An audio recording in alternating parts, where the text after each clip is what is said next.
I'm Joe Arnold, president of the Louisville Forum, and welcome to our December 2022 meeting. We meet the second Wednesday of each month at Vincenzo's Restaurant in downtown Louisville, and all are welcome. Founded in 1984, the Louisville Forum is a nonpartisan public issues group that hosts debates and discussions of contemporary and sometimes controversial public policy issues that affect the greater Louisville community. For more information on the Louisville Forum, our programs, or to make reservations, please visit louisvilleforum.org. The 2023 General Assembly is our topic today. It's a so-called short session, 30 days total in session. Our legislators will convene January 3rd. They have a 4-day organizational period, and then they reconvene February 5th for the heart of the session, which concludes on March 30th. 2023 will be the first time in 4 years that the General Assembly will not craft a budget. The pandemic affected some previous budget years. The 2022 session includes this year's session, 2022, affected some major tax reform and some bills to address the Commonwealth's unemployment insurance system and child care. Also, of course, a special session a few months ago directed relief funds for communities affected by tornadoes and flooding. So since those two sessions, the November election increased the Republican supermajority in the House from 75 to 80 seats. In the Senate, Republicans now have a 31-7 supermajority, and then there are 2 more seats that will soon be vacated to be filled. We are joined today by members of both the Senate and the House leadership. I should point out that a representative of Governor Andy Beshear's office originally confirmed he would attend today, but later had to send his regrets. Now, the 2023 session, thank you, Damon. The 2023 session will mark 10 years. I'm not taking it personally. I'm going to introduce both of our panelists, and then they'll speak. I think Representative Nemes first, and then Senator Thayer. But I'll introduce you first. It's been 10 years since you were first became the Senate Majority Floor Leader. Congratulations on the 10-year anniversary of that. He plays a key role in every piece of legislation that becomes law in Kentucky. He guides bills through the process on the Senate floor, and he contributes to the policy agenda. First elected in 2003, Senator Damon Thayer represents the citizens of the 17th District, which encompasses Grant, Scott, and Southern Kenton counties. He is the president of Thayer Communications and Consulting, LLC, a marketing communications firm in Georgetown. Jason Nemes of Louisville, to my left, has served in the Kentucky House since 2017, representing District 33, which now stretches from the area around North Hurstbourne Parkway into Oldham County, around Ballardsville, and into northwest Shelby County. It's a newly drawn district. Representative Nemes is an attorney. Prior to entering private legal practice, he served as Chief of Staff to the Office of the Kentucky Supreme Court Chief Justice Joseph Lambert, and he also was the Director of the Administrative Office of the Courts. Representative Nemes was elected to House leadership last month and will serve as Majority Caucus Whip when the House convenes in January. We will begin with you, sir. Thank you. And go ahead and lean into the microphone for some of the folks who are in the back. I'll do it. Thank you, Joe. I appreciate you very much, and thanks for the forum for hosting this. This has been a great organization for a long time. I'll talk about 2 things that I think we're going to lean into in the session, and then talk about thematic, what I think we've done in the past and what we're probably going to do in the future.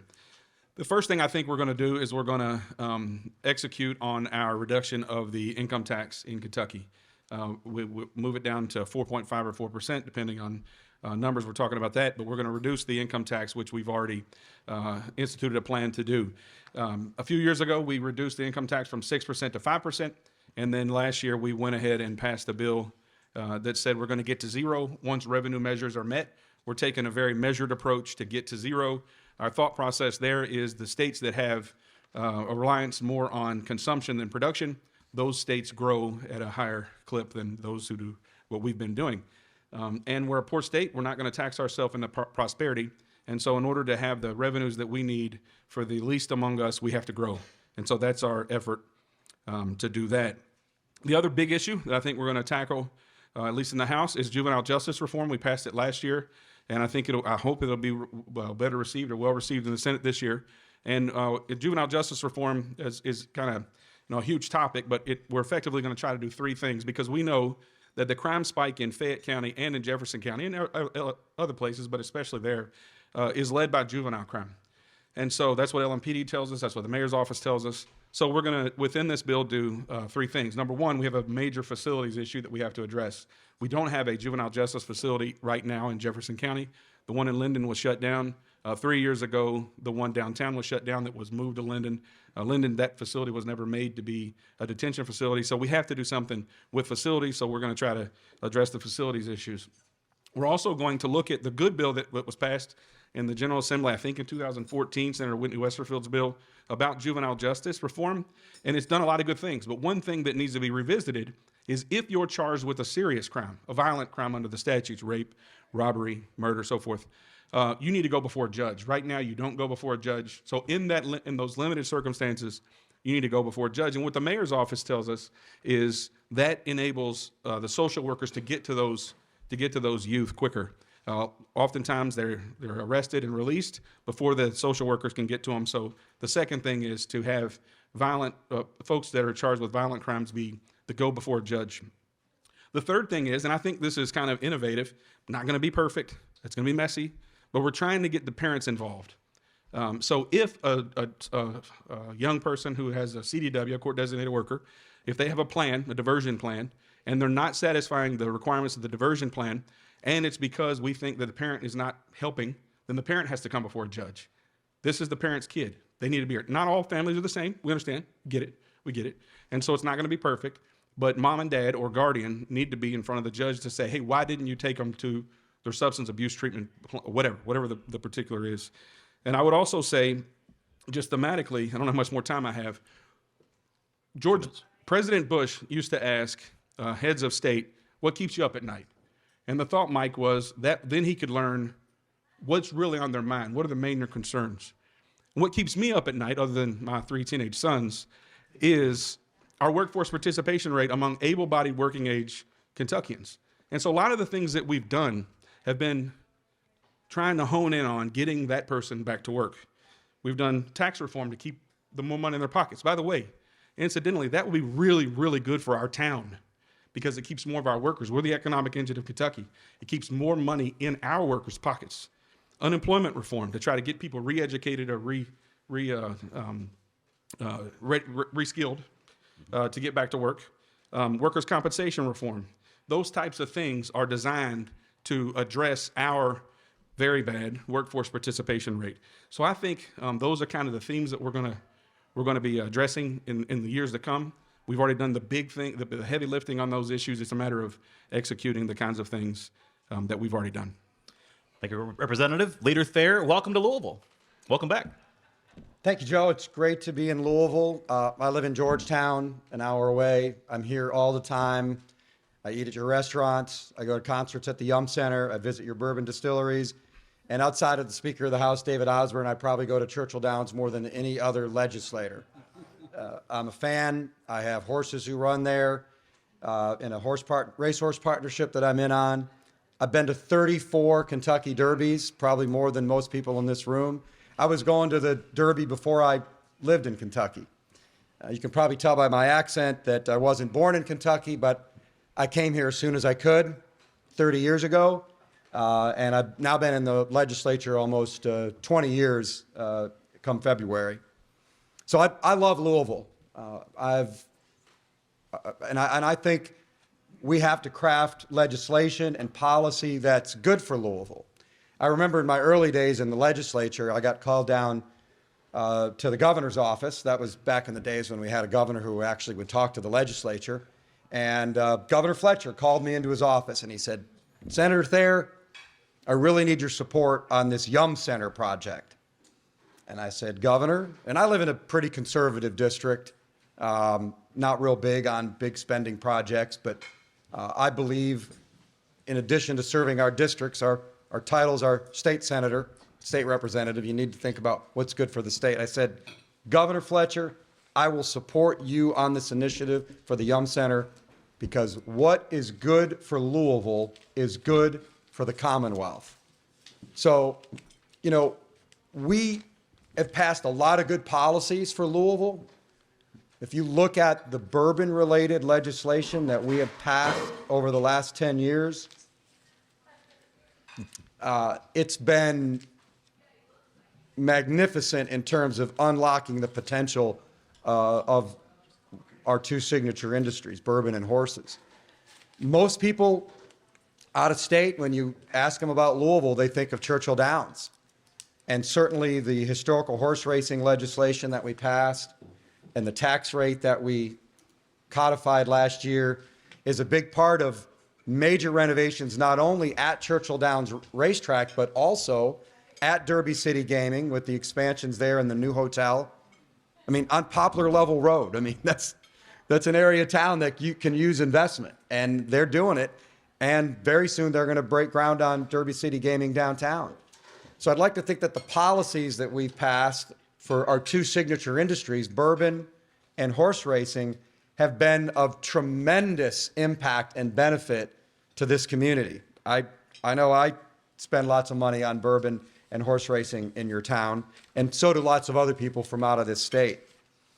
Last summer, I got a call from the now President Pro Tem of the Georgia Senate. His name is John F. Kennedy, by the way. His parents had a sense of humor. And he said, hey, I'm coming to Louisville next week with a bunch of my friends. Can you set up some bourbon visits? And my first thought was, hey, this is great that he's thinking of Louisville and bourbon. Second thought is, man, I wish he would have given me a couple of months' notice because, as you all know, these bourbon distilleries book up months in advance. But we were able to get it done, and they had a great time. And I was down in Athens recently and ran into him down there, and all he could do was talk about his visit to Louisville and Michter's and Old Forester and lunch over at the Omni at the steakhouse there. So people from other places love to come here and visit for bourbon and horses. Louisville is very well represented in Republican leadership in the House and Senate. You now, of course, have my colleague Jason Nemes as caucus chair. And are you caucus chair or caucus whip? Whip. Caucus whip. Caucus whip. That's a really big deal. He was just elected to that spot. You know, my party is heavily driven by the rural areas of the state, but Louisville is well represented not only in our caucuses, but also in our leadership. Jason in the House and my very good friend, Senator Julie Rocky Adams, who you're all very fortunate to have her representing you in leadership, and I'm also very lucky to be able to work with her in leadership. She's one of my best friends in the Senate, and believe me, she keeps it sane, and I love working with her. And I asked her to remind me of some of the things we've done for Louisville on the expenditure side. I talked to you about the policy side, bourbon and horses. Also, I should mention the West End Opportunity Zones over there. That was a Republican-led initiative. But let's just talk about some of the funding. $185 million for the Kentucky Fair and Exposition Center, $10 million for the waterfront, $10 million for the zoo. How many places put that kind of money into their signature zoo? $2 million for the waterfront botanical gardens, $35 million for the Yum Center. It seems like every couple of years, you know, we got to pass legislation to help the Yum Center. I voted for every one of those, by the way. How about the hospital deal with U of L? Not a very popular vote for me in my district. I voted yes because it was the right thing to do. We're very business-minded, business-oriented in the Senate Republican majority, and I think that's good for Louisville. And the message I wanted to get across today is God bless you and Merry Christmas. Is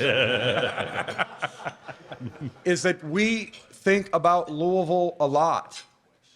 There are some in the other party who want to spin it that we're anti-Louisville. Nothing could be further from the truth.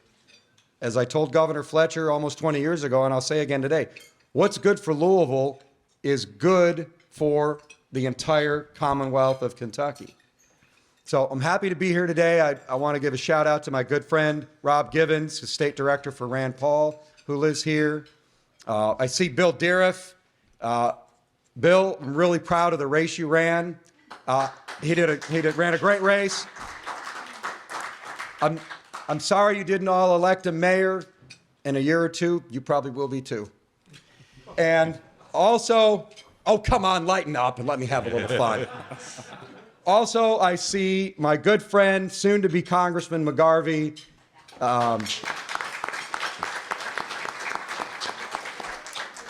Really proud of my good friend. If you don't know it, he and I are very good friends. And I've needed his vote and his caucuses. Damon, you're hurting his election prospects in the future. He already won. Okay, the next time. He wouldn't. He's already won. Right. But he wouldn't. Oddly enough, he wouldn't let me do another carpool karaoke video with him during the primary. Odd. It's odd. I don't know how that could be used against him. But in all truthfulness, needed his support on some bourbon and horse racing bills, and we worked together on that. We become really good friends. I am highly partisan, not going to lie. You probably know that about me. Believe strongly in my party's beliefs. That's not ever going to change. But I also think you can be friends with people in the other party, and I think Morgan is an example of that. My son works for Senator Paul in D.C., and I keep getting these photos from Morgan where he runs into my son on the campus of the United States Capitol. So I guess I've got that to look forward to for the next couple of years. But seriously, Morgan, it's been great working with you. I'm really proud of you, and I'm going to miss you. Congratulations, Congressman-elect. Appreciate you being here as well. And I should mention that Senator McGarvey is a longtime supporter as well of the Louisville Forum, and we look forward to grilling you here in the future. Senator Thayer, you mentioned the two signature industries. Before we get to the questions that are being collected right now from the forum membership, let's talk about two issues dealing with both of those. Okay. Let's talk first about, some people call them skill machines, some people call them gray machines, but my understanding is that a lot of energy, lobbying, and otherwise is being placed on the legislators here to regulate or figure out what to do with these what looks like slot machines that are in operation in convenience stores, gas stations, all across the Commonwealth. As far as I'm aware, no legislation was passed to allow these machines to be in existence, which is why they're called gray. They're somewhere in the gray area of the law. Do you expect this General Assembly to take up this issue? And if so, do you think they'll be regulated? Will they be banned, or will they be ignored? Well, I think all three of those things are a possibility because people are all over the map on this. And I'm just going to be clear right up front. They are not skill games. They are gray games. They are illegal. There is no statute that allowed them to be here. We have three forms of legal gambling in Kentucky: parimutuel, charitable, and the lottery. Not 2 to 5 machines in the back room of your local convenience store. I mean, and we've got some people who thought that passing HHR was going to bring the devil raining down upon us, who are for these gray machines because some mom and pop convenience store operator in their district has them. Well, they're not operating a legal business. They're operating an illegal casino in the back room of their convenience store. And I'm opposed to them. They're bad actors. If we legalize them and regulate them and tax them, we will be rewarding bad behavior because their business model is to get an opinion from a friendly lawyer that, oh yes, these are legal under an obscure statute of Kentucky. Come in, give a bunch of money to the local FOP so the cops leave them alone, and then give a bunch of money to the people who operate them, and then build that political support, and then try to get them legalized. So that would be like Churchill Downs offering sports betting without it being legalized out at Derby City Gaming, and then coming back to us and saying, well, look how much good it's doing for the community. You should legalize it. I'm not for these gray games. We should pass Representative Killian Timoney's bill that would outlaw them. And to be fair, the House passed it. It was amended in the Senate, and I tried to talk my caucus out of accepting the amendment because I knew the House would not concur. We should have passed it clean, but we didn't. I lost that battle within my caucus. We added an unnecessary amendment that ultimately killed it in the House, and what we're now seeing is the biggest expansion of illegal gambling in recent Kentucky history, and we need to get rid of the games. Not regulate, not tax, not legalize. We need to get rid of them because it's an insult to the legislators who have voted in the past to legalize parimutuel, charitable, and the lottery. Representative. Well, the question is whether skill games will be outlawed or regulated or left alone. And I think, as Damon said, that any of the three can happen. The Speaker of the House has said that we believe in the House that we shouldn't ignore it. The question, they need to be either regulated and taxed, or they need to be outlawed. My position is a little different. I don't think the law in the United States, since its inception, is that you have to ask for permission to do something that is not already illegal. It's not illegal. There's no statute that says that they're not allowed to have these machines if they're based on skill. If they're based on only chance, they're outlawed. You can't. I couldn't go and open a slot machine parlor in Middletown. That's illegal. But if they're skill games, then they're legal. They've been legal from the beginning, and they don't need our permission. They don't need the legislature's imprimatur to come into Kentucky to operate. If they are illegal, if they're not skill games, and if they're games of chance only, then why haven't they been prosecuted? The Attorney General has been asked to render an opinion. He didn't. They've not been prosecuted. And so the laws in Kentucky, if they're illegal, we have prosecutors that go after them and snuff them out. My personal position on gaming is that it should be regulated and taxed, but there's not a gaming bill that I wouldn't support. I don't even play the lottery. I don't gamble. I do pari-mutuel wagering at the track, but that's the only thing I've ever gambled on. Like I said, I've never even played the lottery. But whether you want to go to Barano's over in J-Town and play these skill machines as your business, it's not the government's business, and it ought not be outlawed. That's my position. The House of Representatives will see where they land on this particular question. But if it were so clear that they're outlawed, the Attorney General would have rendered an opinion when he was asked to, and or prosecutors would be prosecuting, and neither of those things have happened. That's my position, not the position of the House. I don't know where my colleagues will land, but we'll find out. Let me stick with gambling for a moment and get back to you, Representative Nemes. Sports wagering. Do you think that we'll ever see, and you might mention that as well, as far as like a sports book, do you think that will ever be legalized, or will that be taken up? I shouldn't say will it ever. This is a preview for next year. Will that be taken up in 2023? Well, the House passed it in 2022, and I know it's something that Damon and I agree on, that we support sports betting. I don't know where his caucus is. He counts the votes over there with his leadership. It's passed the House, and it's a Senate question. What do you think? I'm strongly in favor of sports betting. I think it is an extension of the history and tradition we have in Kentucky of betting on another legal sport, horse racing. But I think we need to take the proactive step to make it legal. You'll note that the purveyors of horse racing or of sports betting are not trying to come in and do it illegally and call it something it isn't, like they are in the gray games. And I'm going to keep getting my shots in on that as much as I can because they're not skill games.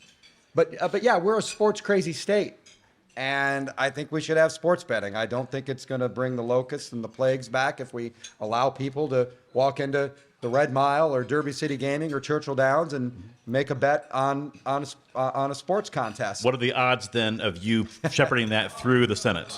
You'll have to ask Mike Battaglia to set the odds on that. Will you shepherd that through the Senate? I am I am a strong advocate for it. I don't know if we have the votes. So asking me if I can shepherd something through, I don't know. I'm one vote. I lead a caucus of 31 people who are very independent-minded. You're very influential. I think, I wasn't influential enough to pass it last year. That's right. I made a strong case for it after it came out of the House with a wide bipartisan majority. And I couldn't get a majority of my caucus to be for it. But I think we've got some new members. We've got 6 new members. And I believe some of them replaced people who were no votes on sports betting, and they may be yes votes. If the House sends us a bill, I will be advocating for it. Shepherding it is probably a strong term. Advocating for it, I will be doing. Joe, I would note that Damon's been for it for a long time here, and he has argued for it. But and the question of whether you're for it or not is not a matter of how much it brings to the coffers. I've seen anywhere between $15 and $35 million. I think 24 was the last number I saw. That's not much money in the overall scheme of a $15 billion budget, but it is $24 million. But even if it didn't bring in $1, we ought not make betting on sports illegal. If I want to put $5 on the Reds, that might not be smart, but it shouldn't be illegal. And so the fiscal number is, to me, not important. It's what is the role of government, and it's not to tell me I can't put $5 on the Reds. In the House, there are 25 new representatives that are going to be sworn in here in January. Clearly a quarter of the entire House. What are the chances, again, here I'm betting lingo, of being able to get enough on board with this? It's not going to be a close call in the House of Representatives. This is a Senate question. Senate. Very good. Before we get to Lawrence, I have one other question on signature industries. That perhaps was a. Anyway, talking about the. Planning to push me off this ride? Exactly.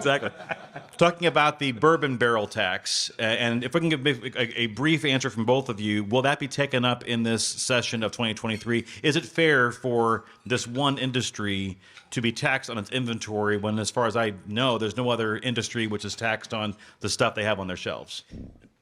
So I'll answer the last question first. No, it is not fair. Right. The way we tax the bourbon industry. So if you are fortunate enough to find a bottle of Pappy Van Winkle 23 year, let me know where you found it so I can try to get one myself. But that bottle gets taxed each of those 23 years. If you buy some Henry McKenna 10 year, it's been taxed an ad valorem tax each of the 10 years that it is aged in the warehouse here in Kentucky. That is unfair. The issue is unwinding it, because in the counties that are the heaviest bourbon producers, that tax helps support the local schools. Yeah. So there's been a task force meeting all summer. President Stivers is the chair of it, and co-chair of it. Outgoing Rep McCoy from Bardstown is the co-chair. We're waiting to see if they're going to make recommendations. I heard there was a compromise in the works that would make both sides somewhat happy. Of course, that's the definition of a compromise. Neither side's going to get everything they want. You know, one side doesn't want to pay those taxes anymore and feels like it is a barrier to its growth, which is legitimate. You don't have to distill bourbon in Kentucky for it to be bourbon. It just has to be distilled in the United States. And there are places like Wyoming, Colorado, Texas, New York, Wisconsin, believe it or not, where they think they can make good bourbon, and they're building distilleries faster than we are and have more distilleries than we have. So they feel like that's a barrier to them getting more growth. But, you know, the schools say, well, we need the money. So we have to figure out a way for those local school boards to be able to replace the money. So I'm waiting to see what the task force says on its ability to craft a compromise. Anything? Yeah, I agree with that completely. It's not fair that we tax them this way, but it's not as simple as just yes or no question. In a similar way that the legislature needed to come in and legalize historical horse racing, which the Supreme Court, I think, wrongfully said was illegal, to support our horse racing industry. We need to come through here as well with bourbon, because it wasn't a guarantee that we would always have Churchill Downs. It's not a guarantee that our great bourbon companies will keep their barrels here in Kentucky. So we need to make sure that we remove any unfair barriers. It is difficult, as Damon said, because places like Bullitt County, Shelby County, and others, I think there are 13 or 14 counties, they receive a lot of money for their schools and for other aspects of their county government. And they have given benefits to some of these bourbon companies for them to locate there. So one of the plans is to say that we'll grandfather those in and then not tax in that way new barrels. There's a lot of different things going on. The answer to the question is we have to get rid of it, but can we do it overnight? Probably not. It's how long will it take to get the job done? We have many questions, I know. Lawrence Smith is one of our board members, and so, gentlemen, I'm going to ask you to be as succinct as possible with the responses. We can get to as many of them as possible. Lawrence? Several questions about greater flexibility for local taxation, specifically the local option sales tax. Is that something the General Assembly is willing to look at? It's not gained traction so far. What about now? Senator? Yeah, I'm one of the negative Nellies on that issue. I'm not willing to give local governments this kind of tax authority yet. It also requires a constitutional change. So now I can talk a little bit about procedure in addition to my own personal policy beliefs. It takes a constitutional amendment. You can only have a constitutional amendment on the ballot in even-numbered years. So we could vote on it in 23, but it wouldn't be on the ballot in 24. We're a little weary of constitutional amendments. 3 of the last 4 ones that we placed on the ballot lost. And one of them because of a Supreme Court decision, took being on the ballot twice, Marcy's Law, before it passed. So I'm of the mind that we don't deal with any constitutional amendments during this short session. remember, this is a 30-day short session, and it's only been around for 20 or so years since the Constitution was changed. I'm for getting back to a reduced issue agenda during the short session, and I don't feel the urgency to deal with a constitutional amendment in 23. The other thing is, the folks that are advocating for this local option sales tax, they need to convince the public that it's the right thing to do, and I think that's going to be very difficult and will lead to some of our reluctance to take the vote to put it on the ballot. I share the reluctance for the question, and I share the reluctance to move it forward in 2023. I don't think we ought to do it in 23. However, let me talk about the substance of the issue. I support this if. I support the opportunity for sales tax at the local level if it comes with a restriction on just adding another tax. And so the House, this was Representative Michael Meredith's bill. The House passed the bill on this and sent it over to the Senate, and we're hoping that we actually get it done in 2024 and put it on the ballot. But it's important for me because right now our local cities, the city of Louisville, Middletown, so forth, they're restricted in how they can fund themselves. And again, I don't want it to be just another tax, so we have to require we have to put restrictions on it. But right now, if you're a working person who owns property, you are getting soaked. You're carrying way too much of the burden. And so we need to diversify the opportunities for taxes. And for the working man and woman who owns their home, they shouldn't have to carry the full load like they are right now. That's why this option should be on the table for our cities, with the restriction that it not just be added on. And I could keep an open mind if it's not just another tax stacked on existing taxes. I don't want additional tax burdens on the people of Kentucky who live in our cities, or the people like me who visit Kentucky cities, like Louisville. So there needs to be a requisite reduction before I'm willing to accept allowing an increase to take place at the local level. Because you all know that the Louisville Metro Council will pass a tax increase like that if given the opportunity, and they won't cut it another tax unless we tell them to. Except for Anthony, he would lead the charge to cut the taxes. Lawrence? Question about the chances for medical marijuana this session. And if I could follow up on that first, Representative Nemes, you have been a proponent of that. It only took 32 minutes. That's right. I'm smiling like a Cheshire cat up here. But here, I guess the question for both, if I could, the question for both of you first. The governor this past year, through an executive order, I guess using his pardon authority, went ahead and put this in place to say some medical marijuana is okay. Are you going to rescind? Are you going to take action against the governor's order? Let me ask that first, then we'll ask you about the future of the issue. Well, if the governor's correct, which he's not, I want to first of all commend him for his effort to push medical marijuana forward. That's something that I strongly support. He had a commission together that went all around the state that gathered really good evidence and had really good members of the commission. I want to commend him for that, so I don't just want to take shots. So very good there. Take that information to the Senate, to the House, and help us make the case. But what he did is illegal. He knows it's illegal. He waited to the fourth year of his administration to do it. If he thought he could do it, he wouldn't have waited so long. But if he's right, he's not, but if he's right, the legislature can't do anything. Because what he says is, I, by virtue of having the pardon power, which has never been claimed by any governor in the United States, much less a Kentucky governor, and has never been claimed by any president either, because I have the pardon power, I have the right to totally rewrite the penal code. That is not true. It cannot be true. It's wildly dangerous. But if he's right, which he's not, but if he's right, the legislature can't do anything because that is pursuant to a constitutional power that he claims, that he doesn't have, but that he claims. So we can't do anything to overturn his, what I think is an illegal executive order. Senator? Yeah, I am going to take shots. This executive order is so overtly political as he heads for what is going to be a very difficult reelection question for him. And I hope the people of Kentucky can see through this. You know, the Bashirs are so political.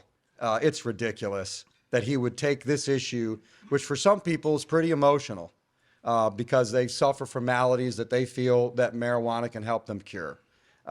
It's ridiculous, and I hope the people can see through it. We'll find out next November. So cynical, such a cynical move by him. Fairly typical, though, of this governor. Now, on the policy, I'm not for medical marijuana. I'm never going to be for medical marijuana. I'm not going to vote for it. If we have the votes for it in caucus, I'm not going to stand in its way.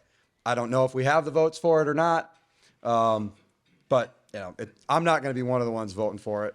That's but news, though, in the sense that you're the majority floor leader, so you control the traffic of what is called for a vote. So you will not you will call it for a vote if your caucus wants you to. It's not what I said. Okay. That is not what I said, Joe. Right. This is I want to make sure. There's a big difference between not standing in the way and committing to calling it for a vote. I didn't say that. Okay. I said if we have the votes, I'm not going to stand in the way. But there are other people who have influence on the process. Okay. Mm-hmm. This is not a dictatorship. I'm a floor leader in the sense of there are 30 other people who have votes and opinions and thoughts, and it will be determined in general by them. But the Senate president also has a very large say over what happens, and he's a stronger opponent on marijuana than I am. So Yep. I'll say it again.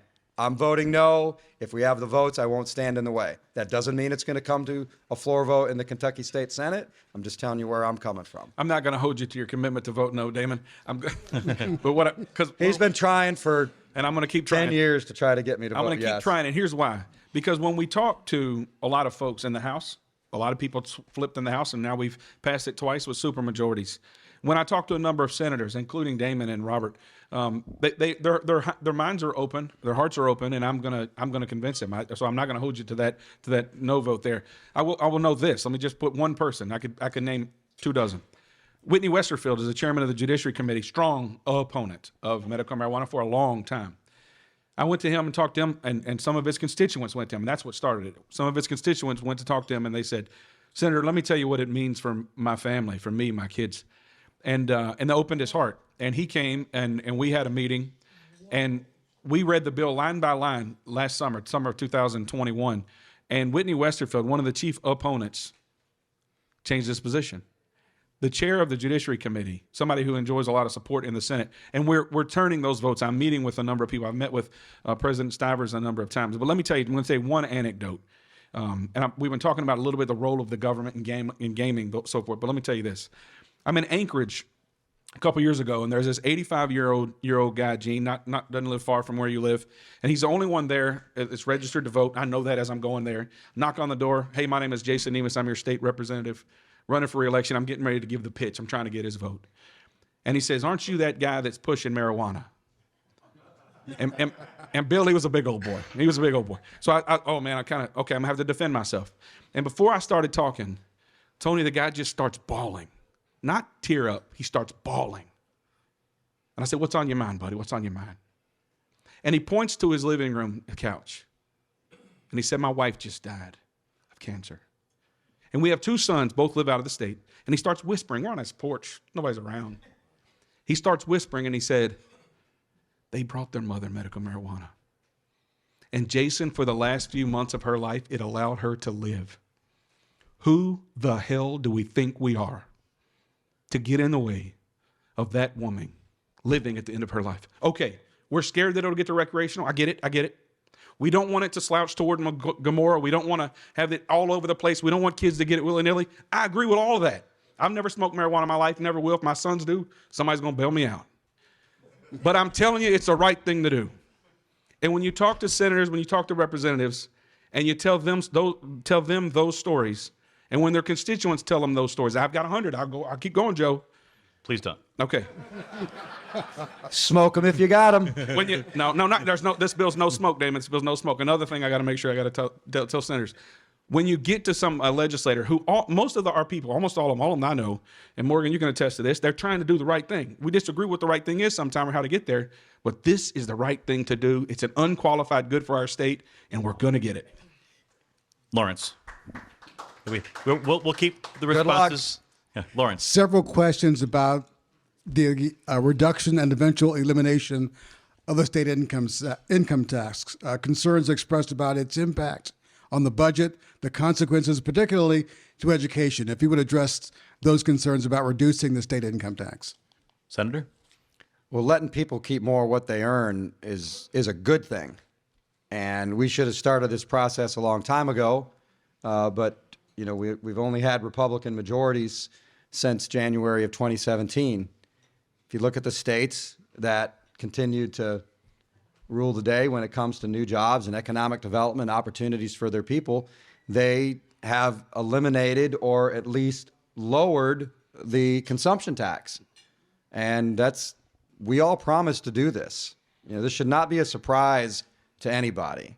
And we're going to continue to lower the tax to as low as it can be, maybe till we get to zero.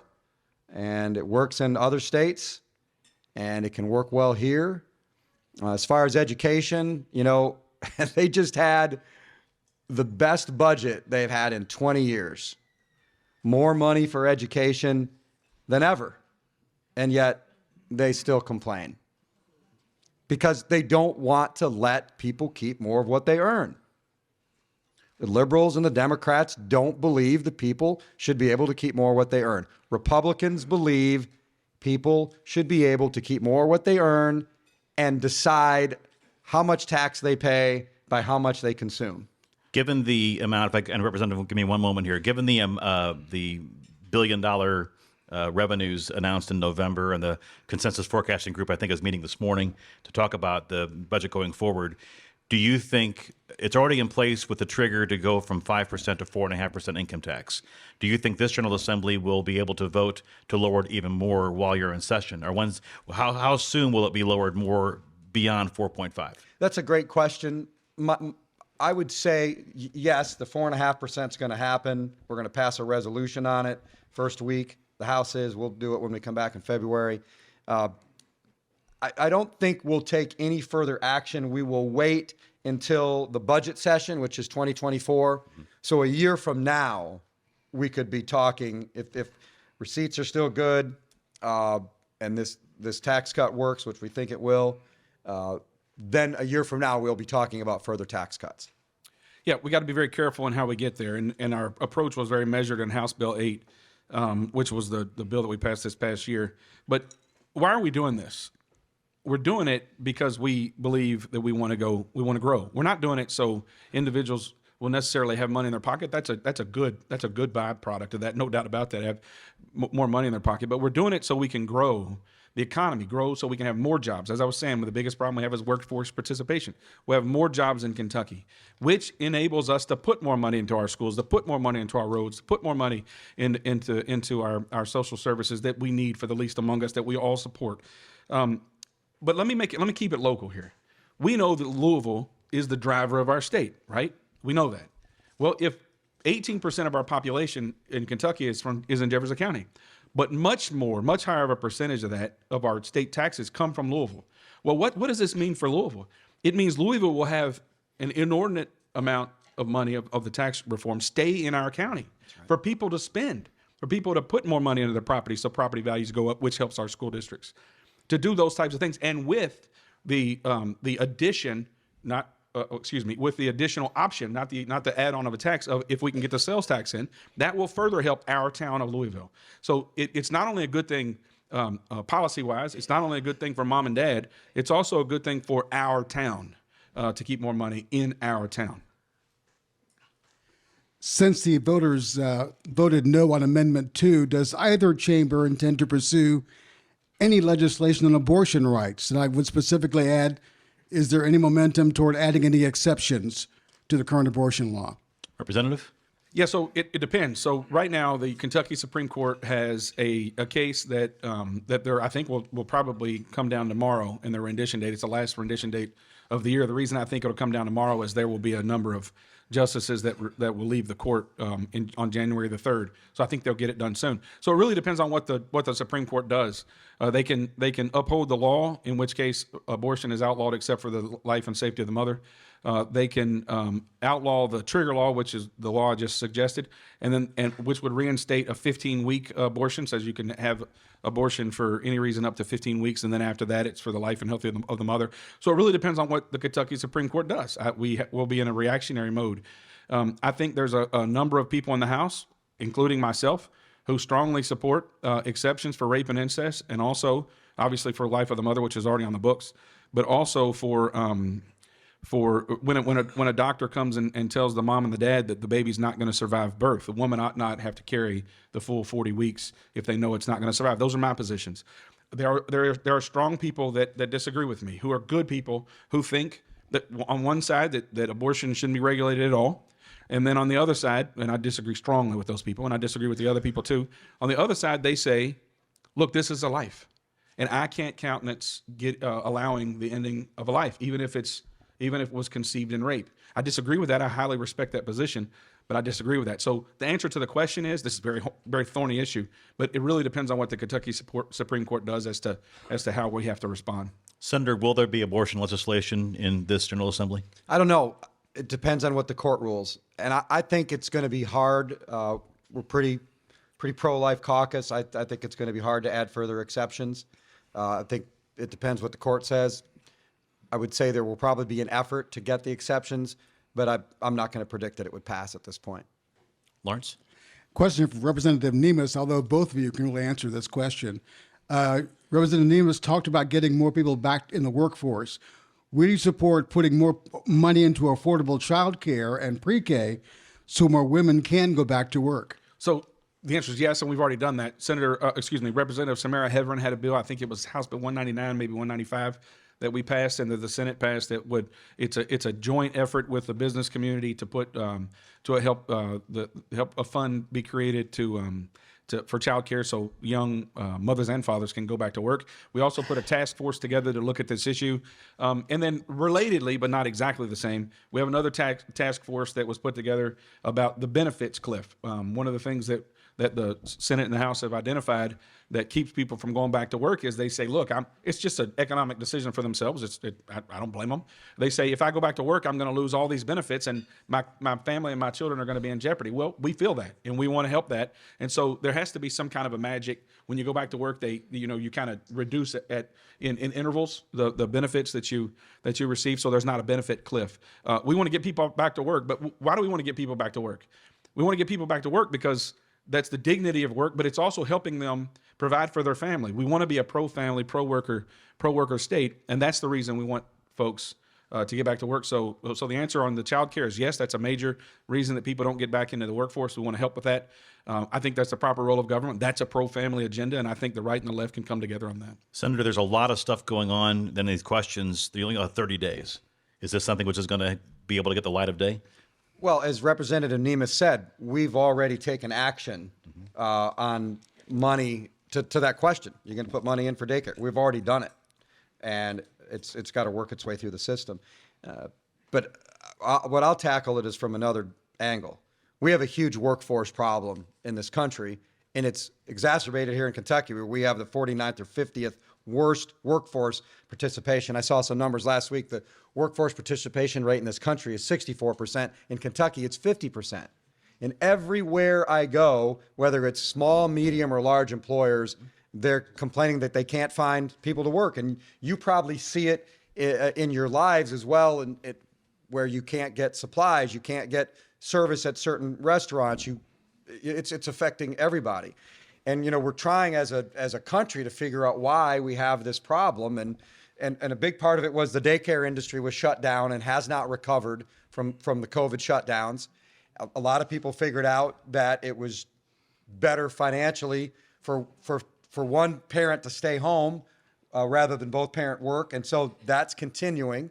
You also had a lot of people during COVID who were close to retirement age. And during COVID, they just said, I'm out. Bye-bye. And so they're gone from the workforce, and that's fine. They have their right to retire. But there's also a huge group of people that are able-bodied who figured out during COVID that they could stay at home with their Netflix remote in one hand and their DoorDash remote in the other and get free money from the government. And while a lot of that free money through the unemployment insurance system has stopped after the pandemic, it went on so long in Kentucky because Beshear wouldn't stop it like other governors did, like Ron DeSantis. And these people are, maybe now they're on Medicaid. Maybe they're on other forms of government benefits. And this is a problem. It's a problem when you've got able-bodied people not working. Now, maybe they're in the gig economy. Maybe they're in the cash economy. Maybe they're doing other things that they shouldn't be doing that are illegal that helps them get cash. But that's a problem, and that's a cultural problem that we're going to have to tackle in this country that government probably can't solve. And I think we're going to deal with these workforce issues for the next 5 to 10 years. Questions about the incoming mayor's stated policy about destroying guns before turning them over to the state police. Question about your thoughts on that and whether that's something the legislature will even address.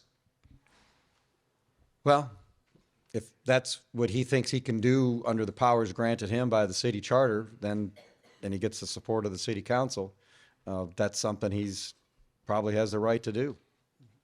Yeah, I think it was a political statement. It won't make much difference in the crime rate. If it does, great. It'll make zero difference. Yeah, let's make sure we know what happens. So when a gun is confiscated from a crime, it gets sold to an FFL dealer, not just on the street. An FFL dealer then will resell it to the market. If they don't sell that one, they'll sell another one. So it's not like you can just go buy it at auction. It doesn't go to a gun show. It goes to an FFL dealer. So I think it was more political than anything, but whatever. I want to note about the new mayor, though, who I strongly, I hope everybody in this room, even the people on my side of the aisle, strongly want him to succeed. This is our town. We got a damn good town here, and I think we got a lot of good things going. We got some problems. We got a lot of good things going, but I do want to have a word of caution to my friend, the new mayor. His first action was to appoint 4 deputy mayors, a chief of staff, and a deputy chief of staff, and I was very disappointed to see not who he appointed. Not saying that. I think he appointed some good people, but 5 of his appointments live inside the old city of Louisville in the urban services district, and 1 lives in Shelbyville. 2/3 of the people that live in Jefferson County live outside the urban services district, and not 1 deputy mayor. So my concern, and I'm not going to take any shots at him because I want him to succeed, my concern is he's taken the model of Greg Fisher, which was a failed model. Greg Fisher came to my office a couple of times with 3 road plans, and not one of them had a road outside the Watterson, where 2/3 of our people live. I would suggest to my friend Craig Greenberg, follow the model of Jerry Abramson. Jerry Abramson had deputy mayors. One of those was Rick Johnstone, a Fairdale guy. So come out to where 2/3 of your residents live and let us know that you care about us. Make sure that you understand that the people in Okolona and the people in Fern Creek, the people in J-Town, they're entitled to some roads too. And we have 1 officer in Middletown in the 8th Division, 1 officer for every 2,200 people. Inside the Watterson, it's 1 officer for every 200 people. I understand there's going to be differences. I get it. It's never going to be 1 for 1. It ought not be 1 for 1. We in Jefferson County want to help the people in Beattyville have schools. We in the East End want to make sure that we help all of our community have the officers that they need and the neighborhood places and the libraries. But when it comes time to shutting down a library, Tony, you fought to get the one back in Middletown. The first one they want to shut down is outside the Watterson. When they shut down neighborhood places, it's outside the Watterson. The last place that the snow is plowed is outside the Watterson. I understand some of those things. But if you're coming in for a new administration, having 6 people that you name as your top staffers, and not one of them is in Jefferson County outside the urban services district, that gives me major concern. Lawrence? Question for you, Representative Nemes. Can you elaborate on your second chance you suggested with respect to juvenile justice, specifically that if charged with a serious crime, you don't face a judge?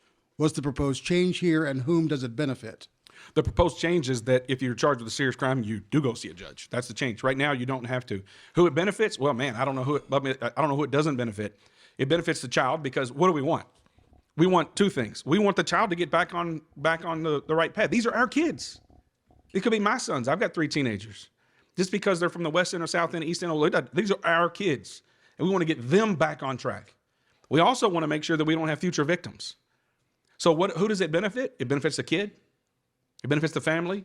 It benefits potentially lower number of future victims. It benefits everybody. I don't know a negative. Lawrence?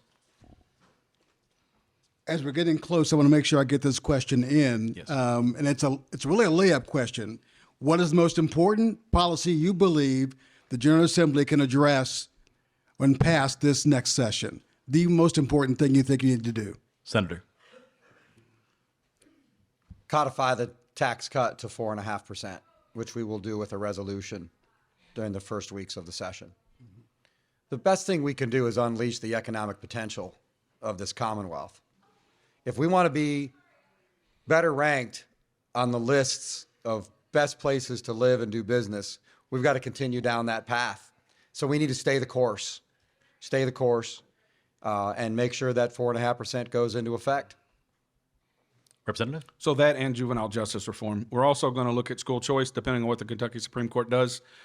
We're serious about school choice in Kentucky. We are going to have school choice in Kentucky. Our caucus and the Senate caucus are strongly supportive of it. We've got a lot of people who are entrenched in the status quo. We understand they're fighting against it. Kentucky will have a robust school choice. It's a matter of how to get there. We know a lot of people are fighting it, but in the end, we're going to have it. So let me just address those two. I'm a strong supporter of tougher laws on juvenile justice. I worked very hard during the waning days of the session to pass the House bill on juvenile justice. There were issues about funding from the city. There were issues of divides in my caucus, and I just couldn't pull it off. I did direct the chairman of the committee, Chairman Westerfield, to work on it in the interim, and he has. Yes. And I'll work with the Louisville delegation to try to get that passed. I'm very familiar with the crime issues that are going on here right now. Want to try to help. I'm a big school choice fan. I'll tell you what, these people who are getting ready to sue us because of they wanting to protect their government monopoly on only one way to educate our kids, I don't think they understand the level of fight that some of us have in us. So bring it on. One more, Lawrence? Speaking of education, will there be any legislation specifically addressing JCPS this year? Well, we talked about the school choice there. It depends on how the Kentucky Supreme Court rules. I think they'll come down with a scholarship tax credit opinion tomorrow. We want school choice, but let me back up just a second and say this, and we both strongly support it. Our caucuses strongly support it. But we also need to understand that no matter how much school choice you have, the majority of the children, especially in Jefferson County everywhere, are going to be in public schools. We have to have strong public schools. I grew up in the south end of Louisville, no shot without a good public school teacher. And to the extent that I've been successful, it's largely because of those public schools. We have to have strong public schools in Kentucky. But we also have to have options, and we can do both at the same time. Senator? I agree. I'm gonna drop the biggest question I can think of in the last minute and a half, and so I'm gonna ask you to will there be any movement to apply some of this record surplus toward one of the worst funded pension systems in America? We just did, and we've been doing it for 10 years. You're paying the actuarial required annual amount, but as far as the deficit to make up for that, we're putting an extra $1 billion into the teachers' retirement system that we are not obligated by law to do. Mm-hmm. So they're underfunding our pensions is the biggest lie you're being told, because we have been fully funding the Kentucky retirement systems now since my bill passed, Senate Bill 2, in 2013, and since Matt Bevin's first year as governor, we have been overfunding. We've continued that promise to overfund the teachers' retirement system. So we're pouring as much extra money as we can into these retirement systems. But I will tackle the 800-pound gorilla in the room that you guys keep alluding to. We're not opening the budget to spend a bunch of money. Real quickly, the answer is yes. Our teachers, our police officers, our firefighters, our state workers have done their part, and the state has to come through. They didn't for 20 years. We're doing it now. Pensions have to be funded. It's hard to do, but yes, we'll fund them. Our next meeting is Wednesday, January 11th. Reservations on LouisvilleForum.org. Please join me in thanking Representative Nemes and Senator Thayer. Thank you so much. Merry Christmas. Merry Christmas.